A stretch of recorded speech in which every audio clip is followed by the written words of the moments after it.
Kıymetli misafirler, Mescid-i Aksa ve Kudüs davamız konulu panelimize hoş geldiniz. Bismillahirrahmanirrahim.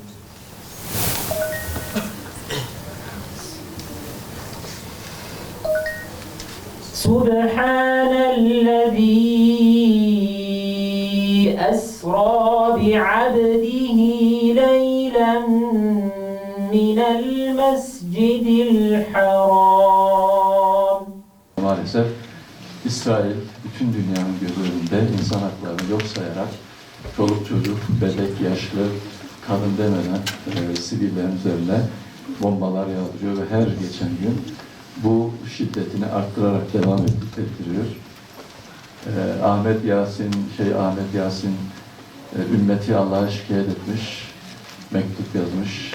Bugün de ben öyle düşünüyorum ki oradaki o masum bebekler, çocuklar o şikayeti tekrarlıyorlar ve maalesef biz de ümmet olarak hepimiz sadece seyrediyoruz. Bugün İslam ülkeleri aslında isteseler bunu çok rahat bir şekilde durdurabilecek güce sahiptirler. Ama maalesef İslam ülkeleri hepsi paramparça edilmiş. İslam ülkelerini yönetenlerin birçoğu, halkların büyük bir kısmı Müslüman olmasına rağmen yöneticilerin büyük bir çoğunluğu Avrupa'nın ve Amerika'nın adeta kuklalar halinde olan yönetimlerden oluştuğundan dolayı malumunuz geçen gün Mısır'da bir toplantı yapıldı. Oradan bir sonuç bildirgesi çıkmadı bu olaylarla ilgili olarak. İnşallah bu Filistin olayı, Kudüs olayı Müslümanların kendine gelmesine vesile olacaktır. Kardeşimizin okuduğu Kur'an ayetlerinde, Peygamberimizin verdiği haberlerde biz artık İsrail'in sonunu görüyoruz. Hocamız çok güzel ifade buyurdular, Amerika'da gidecek. Tabi bugün bazıları Filistin bizim davamız mıdır, değil midir? İşte Filistin Arap-İsrail çatışması, Filistin-İsrail çatışması, Hamas-İsrail çatışması şeklinde algı operasyonu yapıyorlar.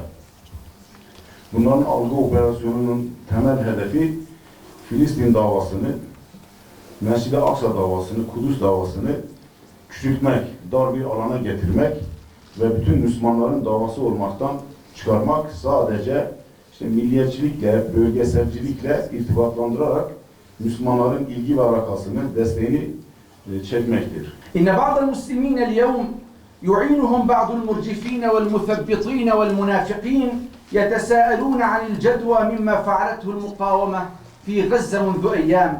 يتساءلون لماذا هاجمت المقاومة الصهاينة خارج غلاف غزة؟ أما كان بإمكانهم تجنيب شعبهم وأهلهم المحرقة التي تحدث اليوم؟ ما الذي حققته المقاومة؟ قتل بضع المئات من الصهاينة الإسرائيليين وأسر بعضهم الآخر. وفي المقابل تم استهداف غزة بأعداد هائلة من الصواريخ جعلت غزة مدينة منكوبة بكل المقاييس، كثر فيها عدد شهدائها وقتل شيبها وشبانها ونسائها وأطفالها، وهي الآن محاصرة من كل مكان، حيث قطعت عنها الكهرباء والماء وكل وسائل الحياة، بل إنها ذعرت العالم بأسره عليها، فأجلبت أمريكا وأوروبا بخيلها ورجلها للدفاع عن ربيبتهم إسرائيل في المنطقة الأخيرة. ولقد قضى كثير من أبناء فلسطين في البحر غرقا، يعيش في زنزانة مساحتها لا تتجاوز مترا ونصف المتر. يتحتم علينا أن نقف مع آية من آيات الله، مع سورة الإسراء، مع الآية الأولى. قال تعالى: وفيها بشارات وعدنا بها القرآن الكريم. قال تعالى: سبحان الذي أسرى بعبده ليلا من المسجد الحرام إلى المسجد الأقصى الذي باركنا حوله. هنا من هذه الآية معاشر السادة هناك بشارتين ونفحتين كلمتين. البشارة الأولى: اتفقت المصاحف، كل المصاحف في المشرق والمغرب Allahu